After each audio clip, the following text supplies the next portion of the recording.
चला वळू गाई, चला वळू गाई, चला वळू गाई, बैसू जेऊ एके ठाई, बैसू जेऊ एके ठाई, बैसू जेऊ एके ठाई, बैसू जेऊ एके ठाई, बैसू जेऊ एके ठाई, बैसू जेऊ एके ठाई. चला वळू गाई, चला वळू गाई, चला वळू गाई, चला वळू गाई, बैसू जेऊ एके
पाहिजे ते झालाच ना पाहिजे ते झालाच ना कामने धावे तुका म्हणे जावे तुका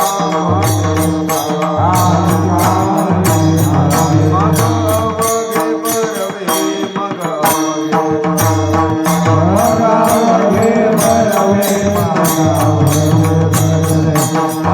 अवघे बरवे.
चला वळू गाई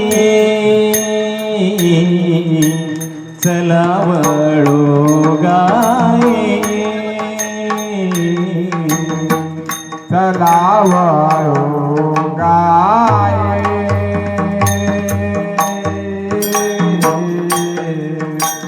चला वळू गाये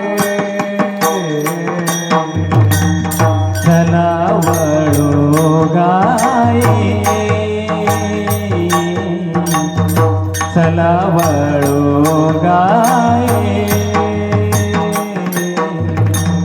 चला वळू गाये चला वळू गाये बैसो जेऊ एके ठाई बैसो जेऊ एके ठाई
चला वळू गाई, चला वळू गाई, बैसू जेऊ एके ठाई, बहु केली वणवण, पायी पिटी झाला शीण, खांदी भार पोटी भूक, काय खेळावयाचे सुख, बहु केली वणवण, पायी पिटी झाला शीण, तुका म्हणे धावे, तुका म्हणे धावे, मग अवघे बरवे, बहु केली वणवण, पायी पिटी झाला शीण, पांडुरंगा करू प्रथम नमन, पांडुरंगा करू प्रथम नमन, पांडुरंगा करू प्रथम नमन, दुसरे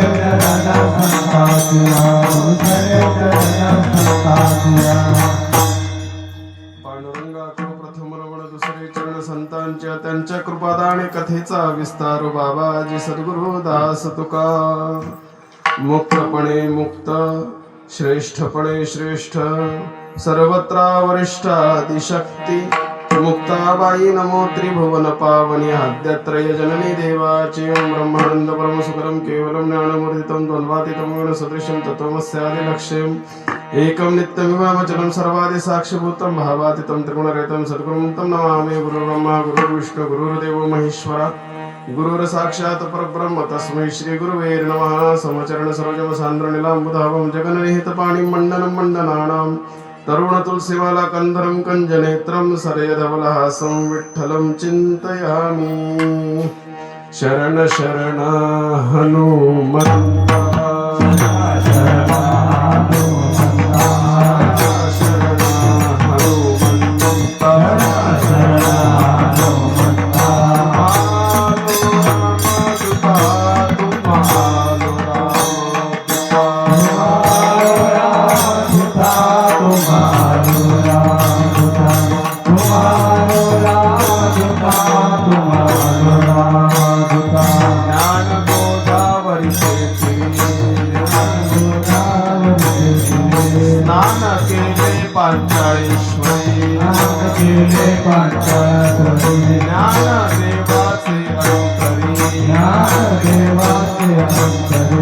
दत्तात्रय योगिया, दत्तात्रय योगिया, दत्तात्रय योगिया, दत्तात्रय योगिया, दत्तात्रय योगिया, दत्तात्रय योगिया, आता हृदय फुले चौफाडूनिया भले, वरी बैसऊ पावले श्री गुरूंचे, आत्मरूप गणेश स्मरण तेने होय सकळ विद्येचे अधिकरण, तेचे वंदो श्री चरण श्री गुरूंचे, तेत नमस्कारो नियाता, चला वळू गाई, बैसू जेऊ एके ठाई, बहु केली वणवण, पायी पिटी झाला शीण, विठ्ठल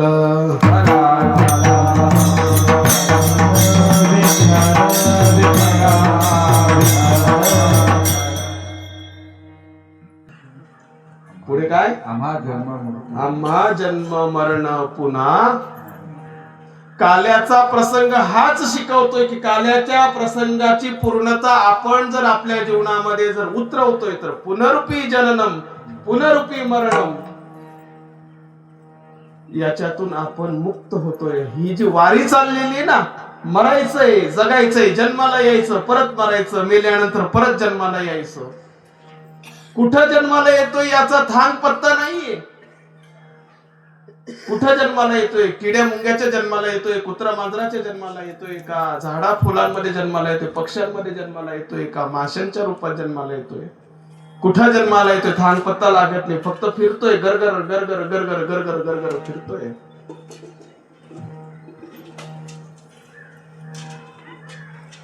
देवाची भक्ती करायला सांगितली देवाच्या दरबारात जायला सांगितलं आणि त्या ठिकाणी थांबायला पण सांगितलं, परंतु त्या काळाचा जर विचार केला तर फक्त क्षणभर सांगितले. देवाची येद्वारी उभा. तुम्हाला सांगू का, तो क्षण प्राप्त करण्यासाठी जन्मोजन्म घालवावे लागतात. कळालं का मला काय म्हणायचंय? एक वेळ येण्यासाठी कितीतरी वेळ घालवावा लागतो, अशा पद्धतीचं वर्णन आहे. तो क्षण येण्यासाठी जन्मोजन्म घालवावे लागतात, क्षणोक्षण घालवावे लागतात, तेव्हा कुठेतरी तो एक क्षण प्राप्त होतोय. जड भरत राजांचा हाच क्षण चुकला आणि परिणाम काय झाला? हरणाच्या गर्भामध्ये जड भरत राजाला जावं लागलं. मग कुठं गेली तपस्या? संपूर्ण ऐश्वर्याचा त्याग केला, सर्व सुखाचा त्याग केला या ठिकाणी, आणि ते भगवंताच्या प्राप्तीसाठी आपलं राजवैभव सोडून अरण्यात गेले. मग एवढी सद्बुद्धी आलेली असताना, एवढं वैराग्य आलेलं असताना त्यांच्यावर सुद्धा वासनेने घालावा. एक क्षण चुकला, फक्त एक क्षण. अख्खं आयुष्य ज्या प्रभूच्या चिंतनामध्ये, देवाच्या चिंतनामध्ये घालवलं आणि प्राण जायचा वेळ आला, त्यावेळेस परिणाम असा झाला की चिंतन देवाचं न होता चिंतन त्या हरणाच्या पिल्लाचं. तुम्हाला तो दृष्टांत माहिती आहे म्हणून मी संक्षिप्त सांगतो. माहिती ना दृष्टांत जडभरत राजाचा? हरणाच्या पाडसामध्ये ममता अडकली, वासना अडकली आणि प्राण जाते वेळी भगवान श्रीकृष्णाने गीतेमध्ये काय सांगितलंय माहिती का? माझ्या स्वरूपाला जर प्राप्त व्हायचं असेल तर अंतकालेच मामेव स्मरण मुक्त्वा कलेवरम यप्रयाति समद्भावम नास्तत्र संशय. भगवंताने वचन दिलेलं आहे अर्जुन दादांच्या माध्यमातून संपूर्ण जगताला, या ब्रह्मांडाला वचन दिलं की जर कलेवर असताना, म्हणजे मरणासन्न अवस्थेत असताना जर जो जीव माझं स्मरण करतोय, माझं भजन जर करतोय, तर तो माझ्याच स्वरूपाला प्राप्त होतो, तो मलाच प्राप्त होतो. यात यत्किंचितही शंका नाही, नास्तत्रे संशय. आयुष्यभर स्मरण नाही सांगितलंय, लक्ष घ्या बरं का. स्मरण कधी सांगितलंय? आयुष्यभर नाही सांगितलं, अंतकालेच सांगितलेलं. तुकोबाराय सुद्धा एका ठिकाणी म्हणतात, तुका म्हणे त्याच्या भाग्या पार नाही, तुका म्हणे सुखा पार नाही, असं प्रमाण आहे. त्याचा पूर्वार्थ काय माहितीये का? अंतकाळी नाम आले ज्याचे मुखा, तुका म्हणे सुखा. अहो आयुष्यभर नाही सांगितलं हो, परंतु अंतकाळाचा जो क्षण आहे ना, तो साध्य होण्यासाठी सांगितलं की सर्वे काम बाजूला सारा आणि राम राम स्मरा आधी सांगितलं. सगळं काही सोडू नका, कामामध्ये काम, काही म्हणा पण मात्र राम राम. हरी बोला देता, हरी बोला घेता, सर्व कार्य करिता हरी बोला. हरी बोला भांडता, हरी बोला काढता, उठता बैसता हरी बोला. हरी बोला जनी, हरी बोला विजनी, एका जनार्दनी. का बरं हरी बोलायला सांगितलं? या सगळ्या कार्यांमध्ये तिकडं भगवंताचं एका ठिकाणी म्हणणे की अंतकाळ, तुकोबराय सुद्धा या ठिकाणी म्हणतात की अंतकाळी नाम आले ज्याचे मुखा. अंतकाळाचा जो क्षण आहे ना महाराज, हा अत्यंत अत्यंत अत्यंत महत्वाचा आहे जडभरत राजांच्या दृष्टांतावरून. अजून दुसरा दृष्टांत तुमच्या परिचितच आहे, पण परत एकदा सांगतो. कुठला दृष्टांत माहितीये का? गजेंद्र आणि नकराचा. किती वर्ष युद्ध चाललं त्यांचं? 1000 वर्ष युद्ध चाललं महाराज, असं पुराणांमध्ये लिखाण आहे. 1000 वर्षापर्यंत गजेंद्राचं म्हणणं होतं की माझे सर्व नातेवाईक, माझं सैन्य, माझे आप्तेष्ट, माझे मित्रमंडळी हे सगळेजण माझी मदत करतील म्हणून त्यांच्या भरोशावर होता. 1000 वर्ष पूर्ण होत आले आणि गजेंद्र आता काय झाला, थकायला लागला. आणि मग गजेंद्राने काय केलं माहितीये का? ज्या चिखलामध्ये फसला होता ना, त्या नकराने पाय धरला होता मगरीने. कुठेतरी त्याला फुल दिसलं, ते सोंडेने फुल उचललं. 2 मिनिटासाठी डोळे बंद केले आणि स्मरण केलं की ह्या विश्वामध्ये जी कुठली चैतन्य स्वरूप शक्ती असेल, जी या विश्वाचं संचालन करते, जो या जगाचा कोण नियंता असेल, कृपा करा, कृपावंत व्हा आणि मला या दुःखातून सोडवा. प्राण जायची वेळ आली आणि त्या गजेंद्राने भगवंताचं स्मरण केलं आणि ते जे फूल होतं ना, ते आकाशात भिरकावलं. आणि परिणाम असा झाला की देव लक्ष्मी मातेजवळ बसलेले होते. तर कबीर महाराजांचं वर्णन असं आहे, देव एवढ्या जोरात पळत सुटले, एवढ्या जोरात पळत सुटले की त्यांना कसलंच भान राहिलं नाही. लक्ष्मी मातेने विचारलं की तुम्ही कुठं चालला? तर अक्षरशः हत्ती, हे 2च शब्द. किती वेळ लागतो हे बोलायला? आपली डोळ्याची पापणी लावत नाही तरी सुद्धा हत्ती हा शब्द बोलला जातो. परंतु हत्ती हे 2 शब्द उच्चारण्याच्या आत भगवान परमात्मा कुठं होते? गजेंद्राजवळ. हा कहे सो लक्ष्मी, थी कहे सो गजराज.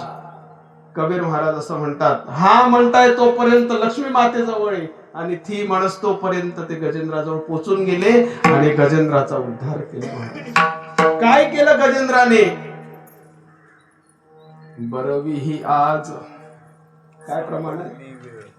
बरवी ही आज सापडली वेळ.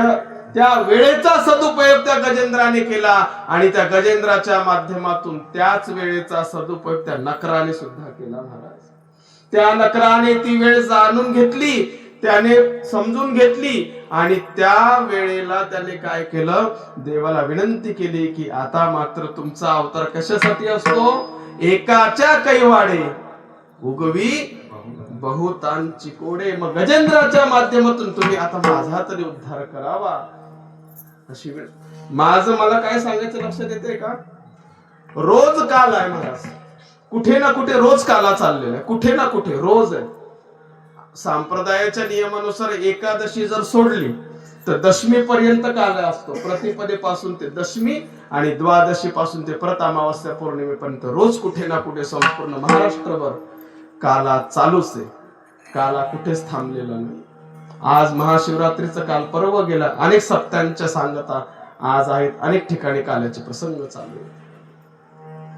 काल्याचा प्रसंग सांगत असताना एक चौकट दिली. मगाशी सांगून गेलो की चरित्र ते उच्चारावे आणि केले देवे गोकुळातलं चरित्र सांगितलं. ही चौकट, ही मर्यादा याच्यासाठी दिली की सदैव याचं चिंतन जर तुम्ही सदैव जर करत राहाल तर कधीतरी तुम्ही तुमच्या ध्येयापर्यंत पोहोचाल.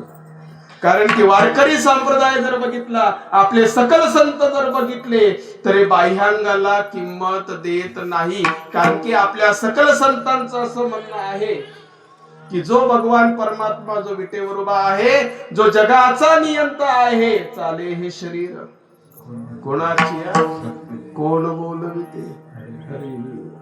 हा भगवान परमात्मा काय करतो माहितीये का? तुमचं बाह्यांग नाही पाहतोय, अंतरीची घेतो गोडी. काय पुढे? पाहे जोडी.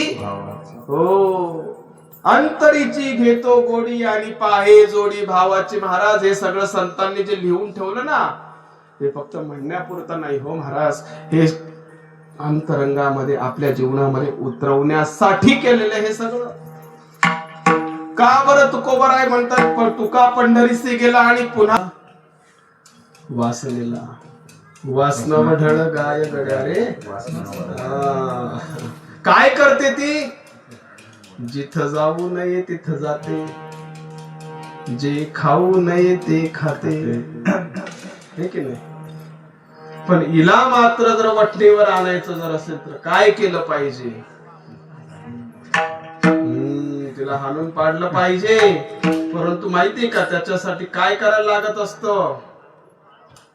जीवनामध्ये कोणीतरी योग्य त्या सत्पुरुषाचं सानिध्य असावं लागत असतं. म्हणून एका रूपकामध्ये असं वर्णन आहे, लोभरूपी सर्पाने मला दंश केला, त्याच्यामुळे परिणाम असा झाला, विषय निंबे तो बहु गोडी आला आणि भजन तो गुळ मज कडू झाला. बरोबर. मग माझ्या जीवनामध्ये गडबड अशी झाली की गुरु गारोडी आला धावनी. या गुरु गारोडी धावून आल्यानंतर त्यांनी काय केलं, बोध वैराग्याचे पाजिले पाणी. गुरु महाराजांनी काय केलं, माझ्या जीवनामध्ये बोध रूपी पुत्राचा जन्म करून दिला. बोध रूपी पुत्राचा जन्म करून दिल्यामुळे काय झालं, ही जी ममता होती, ही जी आसक्ती होती ना, ती मुळातच कोण होती, अशक्त होती. तिच्यात जास्त काही ताकद नव्हती, ती काही परिपूर्ण नव्हती. कारण की ज्याच्यावर ममता आहे, ज्याच्यावर आसक्ती आहे, ज्याच्यावर आपलं प्रेम आहे, ज्याच्यावर आपली माया आहे ना, ते अशाश्वत आहे. ते काही शेवटपर्यंत टिकणार त्याची काही गॅरंटी नाही. ते आज दिसतंय पण उद्या नष्ट होऊ शकतं. मग शरीराच्या बाबतीत असो की आपल्या संबंधित इतरांच्या बाबतीत असो. मग मला खूप दुःख झालं. मग त्यावेळेस माझ्या गुरु महाराजांनी दाखवलेला जो भक्तीचा मार्ग आहे ना, तो मार्ग मला सांभाळायला आला. बोध पुत्र निर्माण झाला जेव्हा, तेव्हा काय झालं, ममता म्हातारी मरोनी गेली, तेव्हा भक्ती बहीण धावोनी आली. आणि मग काय झालं, माझ्या गुरु महाराजांनी एवढा छान खेळ खेळला आणि माझ्या बाबतीमध्ये एक करून दिलं.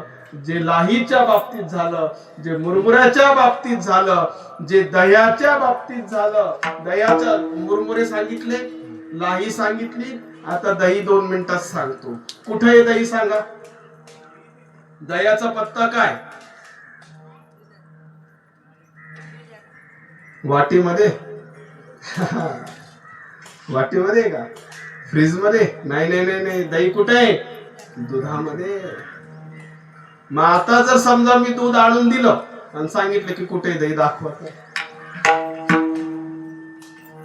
नाही, ते दही कसं मिळणार, मंथोनी नवनीता तैसे घे. त्याच्यावर काय करायला लागतं, लिंबू पिळायला लागतो किंवा मुरण टाकावं लागतं. याचं पण चिंतन सांगतो ऐका. काय केलं कृष्णाने, काय केलं, येणे नाशी येल्या अमुच्या. आता नाशी येले याचा अर्थ किती घाणेरडा होतो. मग भगवान श्रीकृष्णाने याचा नाश केला का, नाही नाही नाही नाही. त्या भगवान श्रीकृष्णाने गवळणींची अवस्था दह्यासारखी केली. कशी अवस्था केली, दही उत्तम आहे का नाही, कशी आहे दही, छान आहे. काय बनतं दह्यापासून, लोणी बनतं, ताक बनतं, लस्सी बनते. हे की नाही, साखर टाकली तर लस्सी बनते, मीठ आणि पाणी टाकलं तर काय बनतं, ताक बनतं. त्याचं अजून घुसळण जर केलं तर त्याच्यापासून लोणी बनतं, त्याच्यापासून बेरी बनते, काय काय नाही बनत त्याच्यापासून.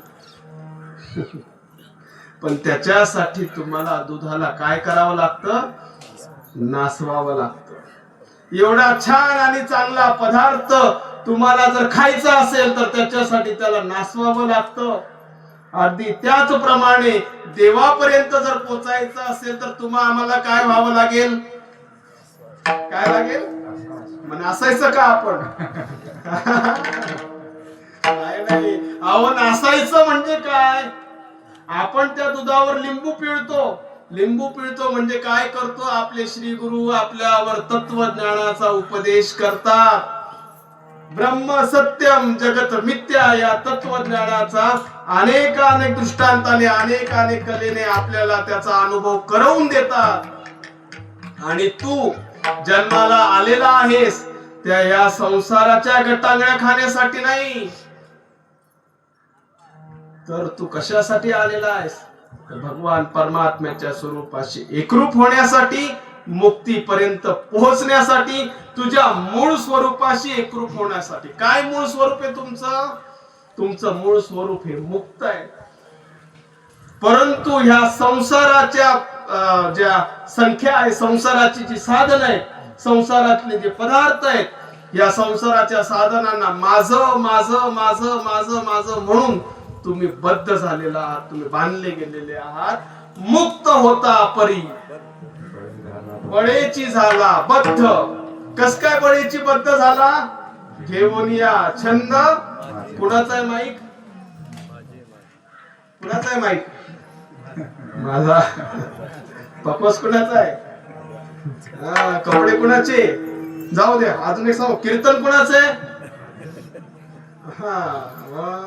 घेऊन या छंद. एक गोष्ट ठीक आहे, माझं म्हणजे काय? माझं मन, माझ्या भावना. भावना कुणाच्या? मन कुणाचं? हे शरीर कुणाचं? तुम्हाला सांगू का, मनही ऐकत नाही, भावना पण ऐकत नाही, आणि शरीर तर त्याहून ऐकत नाही. कशावरून सांगू का? ज्या वेळेस तुम्ही लहान असतात त्यावेळेस तुमचं शरीर कसं असतं? कुणाला वाटतं आपल्या हाताची बोटाची नखं वाढावी, कुणाला वाटतं आपली दाढी वाढावी, कुणाला वाटतं आपले केस पांढरे व्हावे, कुणाला वाटतं आपलं पोट पुढे यावं, कुणाला वाटतं आपले गुडघे दुखावे, कुणाला वाटतं आपलं कंबर दुखावं. पण शरीर आपलं ऐकतं का? कुणाला असं वाटतं की माझ्या डोळ्यात मोतीबिंदू व्हावा, वाटतं, परंतु तरी झाल्याशिवाय राहत. आणि कुणाला वाटतं की आता सगळं झालं, मी मरावं. नाही, परंतु मरावं लागतं. हे शरीर आपलं ऐकत नाही, मन आपलं ऐकत नाही, विषयाच्या मागे धावत राहतात, आणि मनाच्या मागे इंद्रिय जातात, आणि आत्मा दुःख भोगतो. कुणी ऐकत नाही. मग गुरुरूपी गारुडी येतात आणि आपल्याला बोध वैराग्याचं पाणी पाजतात. म्हणजे जसं दुधावर आपण लिंबू पिळतो, दूध नासवतो, आणि मुरण घातल्यावर ठेवल्यानंतर दुसऱ्या दिवशी त्याच्यावर काय येतं? मलाईदार असलेली दही येते. ती दही तर आपण खायला घेतोच, सोबत त्याच्यावर असलेली मलाई सुद्धा आवडीने खातो महाराज. म्हणून या हांडीमध्ये फक्त मुरमुरे, लाही आणि दही सांगितलेले, दुसरे पदार्थ सांगितलेले नाही. हे लक्षात घ्या. हा उपदेश आहे आपल्याला. ते श्री गुरु येतात आणि काठीने ती जी हंडी फोडतात, याचा अर्थ ते आपल्यावर सोहम शब्दांचा मारा करतात आणि आपल्याला देह तादात्म्यातून सोडवतात, आणि आपल्या अंतरंगामध्ये विराजमान असलेला जो भगवान परमात्मा आहे त्याची ओळख आपल्याला करवून देतात, त्याच्याशी आपल्याला एकरूप करवून देतात. हा काल्याच्या प्रसंगाचा उपदेश सदैव तुमच्या आमच्या ध्यानात राहावा म्हणून प्रत्येक वेळेला फक्त कृष्णाचंच चरित्र सांगितलं गेलं. विठ्ठल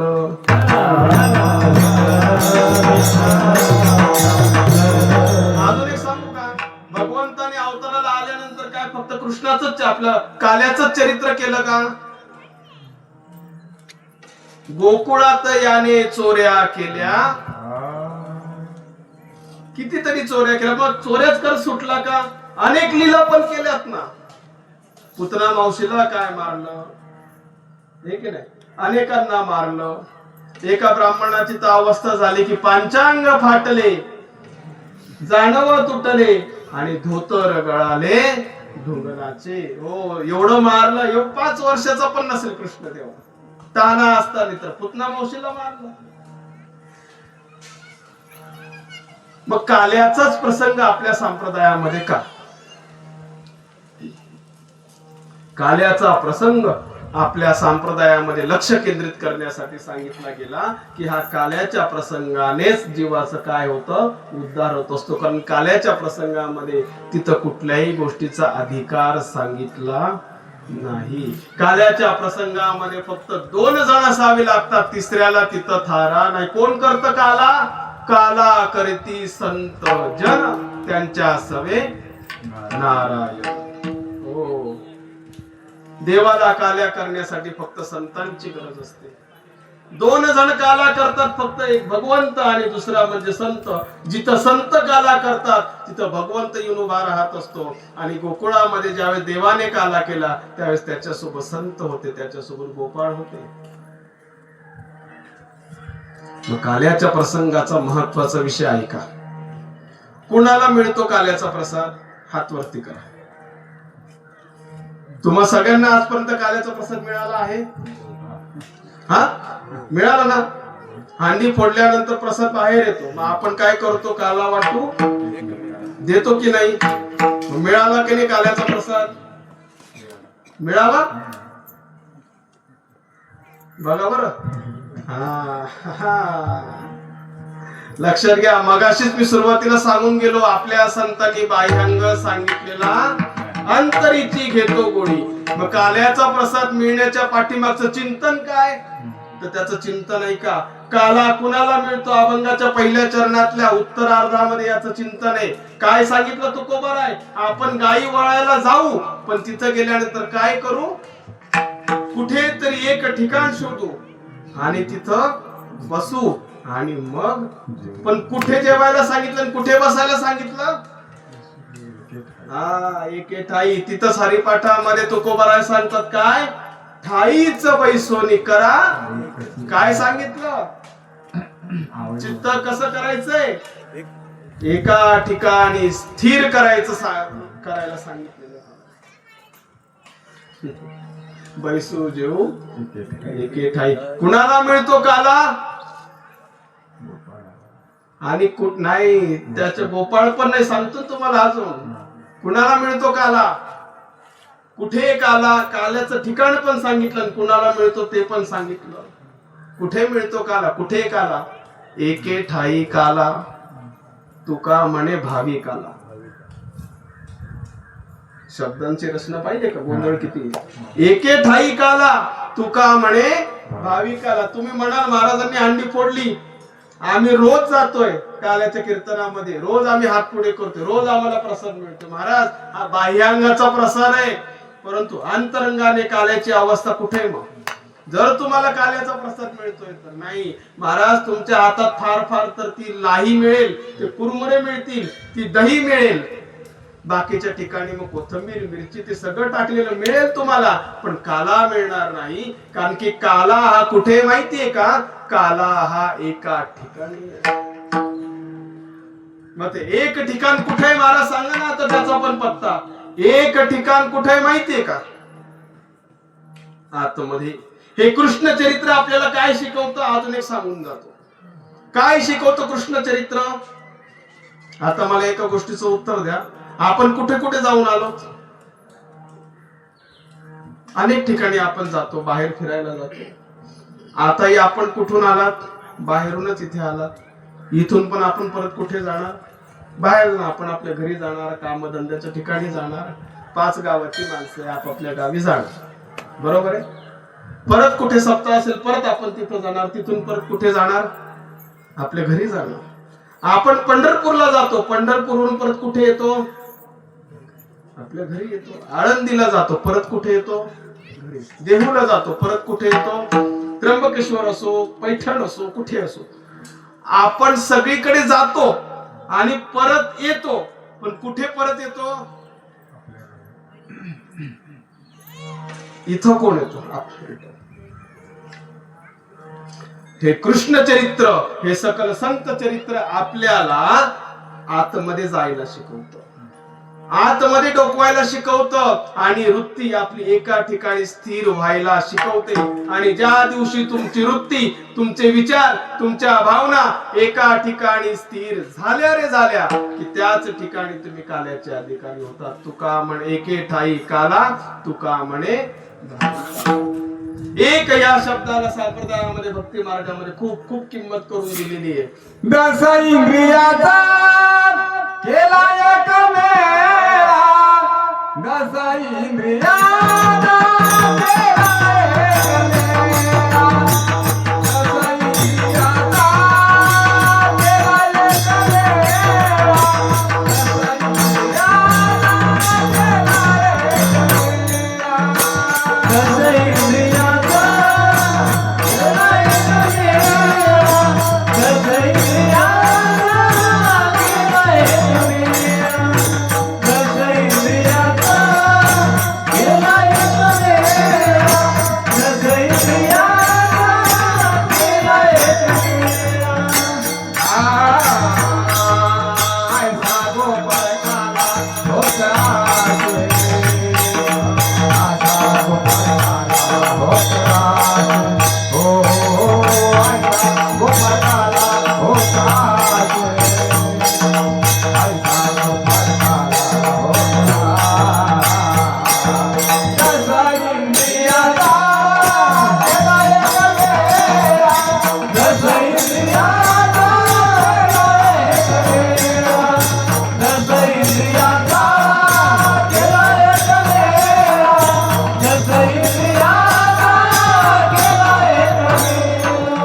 दश इंद्रियांचा केला एकमेळ ऐसा गोपाळ काला होतसे. सर्व इंद्रियांना कुठे आणलं? एका ठिकाणी आणलं. म्हणजे एका ठिकाणी. महाराज ही सगळी प्रमाण पाठ आहेत ना आमची. गडबड काय माहितीये का? हे फक्त बोलण्यापुरता मर्यादित आहे महाराज. फक्त बोलण्यापुरता, फक्त भजन करण्यापुरता, फक्त गायन करण्यापुरता, वेगवेगळ्या राग रागिण्यांमध्ये अलंकारित करण्याकरता, परंतु अंतरंगामध्ये उतरवण्यात मात्र नाही. म्हणून पुनरुपी जननम पुनरुपी मरणम. घडी घडी घडी घडी घडी घडी घडी तेच पूर्णत्व कधी, मोक्ष कधी, मूळ अवस्था जी मुक्ताची ती आम्हाला कधी मिळते? तुकोबाराय वैतागले, सकल जीव वैतागले आणि सांगितलं की देवा बहु केली वणवण पायी पिटी झाला. वणवण करत फिरलो, पाय थकले, पाय पिटी झाली. काय करू आता? एवढा शीण आला. गडबड अशी झाली. 11च्या पुढे काटा जायला लागला. शुक्रवारची एकादशी आली, शनिवारची द्वादशी आली. काहींचा शनिवारचा पण उपवास असतो, काहींनी सोडला असेल किंवा नसेल बी. आणि रविवारचा जो सुट्टीचा आरामाचा दिवस आहे, नेमकं त्याच दिवशी महाशिवरात्री आली. रात्री उशीर झाला, रात्रभर जागरण झालं आणि सकाळी उठून परत तुम्ही काल्याच्या प्रसंगामध्ये एवढा वेळ घेताय. आवरा लवकर. अभंगाच्या 3ऱ्या चरणामध्ये तुकोबराय सांगतात की खांदी भार होती. इथं हे सगळे जण म्हणतात की महाराज खांदी भार सोडायचं आहे. ते म्हणतात काय खेळावयाचे सुख. ते म्हणतात काय खांदी भार पोटी भूक. याचा अर्थ असा की डोक्यावर असलेलं, खांद्यावर असलेलं कर्माचं गाठोडं आणि पोटामध्ये असलेली त्या भक्ती प्रेमाची जी भूक आहे ती खूप त्रास द्यायला लागलेली आहे. विनंती करतो, हात जोडतो, आता लवकर आवरा. मग काय केलं पाहिजे ह्या सगळ्या गोष्टींसाठी? तुमची जर भूक लागलेली आहे तुम्हाला आणि तुमची भूक जर शमवायची जर असेल तर काय केलं पाहिजे? तुका म्हणे धावे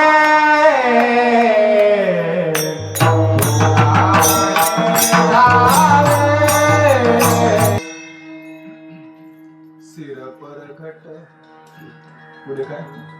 घट पर झारी उसको उतारो मुरारी.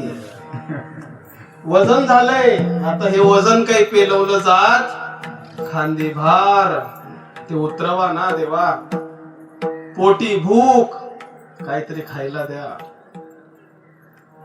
मग तुकोबारायांनी सांगितलं भार उतरवायचा आहे, भूक शमवायची. एक काम करायचं. तुका म्हणे धावे. अभंगाच्या शेवटच्या चरणामध्ये तुकोबाराय सांगतात तुका म्हणे धावे मग अवघे बरवे. जगाचा नियंता असलेला तो भगवान परमात्मा, त्याचं जर चिंतन केलं, त्याचं जर भजन केलं तर सर्व काही खूप छान होईल, सर्व काही खूप मस्त होईल, सर्व काही खूप गोड होईल. मग अवघे बरवे. म्हणून मोठ्या प्रेमाने हाताने टाळी वाजून मुखाने भगवंताचं भजन करा. विठोबा रखुमाई, विठोबा रखुमाई, विठोबा रखुमाई, विठोबा रखुमाई, विठोबा रखुमाई, विठोबा रखुमाई, विठोबा रखुमाई, विठोबा रखुमाई, विठोबा रखुमाई, विठोबा रखुमाई, विठोबा रखुमाई, विठोबा रखुमाई, विठोबा रखुमाई, विठोबा रखुमाई, विठोबा रखुमाई, विठोबा रखुमाई, विठोबा रखुमाई, विठोबा रखुमाई, विठोबा रखुमाई, विठोबा घुमाए बार घुमाए बार घुमाए बार घुमाए बार घुमाए बार घुमाए बार घुमाए